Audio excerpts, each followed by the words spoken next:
Did you ever buy a product in which you think all you got was a bill of sales, or the product wasn't what it was represented to be? Hey, that takes us to this week's case. It involves a woman, Pamela Mitchell. She lived in Michigan. She bought a coffee maker manufactured, that wasn't actually manufactured, but it was sold by Starbucks. And Starbucks said, this coffee maker will make individual servings, and it's going to use these coffee pods, which we will make, and we'll make it only for this coffee maker. Well, Pamela said, I like that whole concept, and so she bought the coffee maker. But now we fast forward in time, and it turns out Starbucks goes to a competitor of that original coffee maker, and they begin making other pods exclusively for the new coffee maker. Well, the pods don't work in the old coffee maker, and Pamela says, hey, I was duped. I was misrepresented, because in this instance, I shouldn't and wouldn't have bought that other coffee maker if I knew you guys were coming out with a new and different one that those pods would only work in.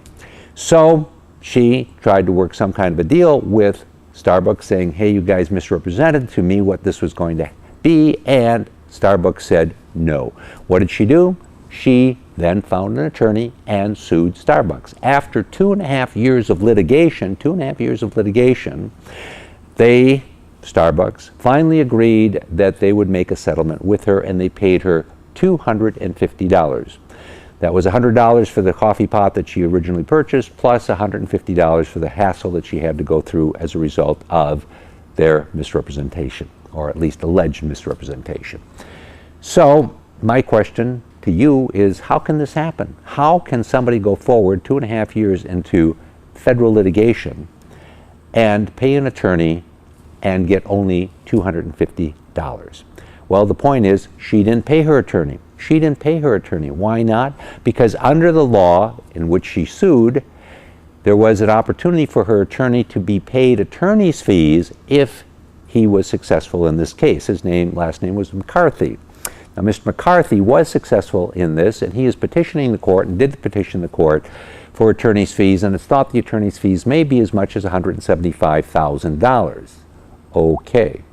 So some people may look at this and say, well, gee whiz, what's this all about? Is it just about an attorney getting paid attorney's fees, or is it really about a woman who has now been reimbursed 150% more for a purchase that was misrepresented to her?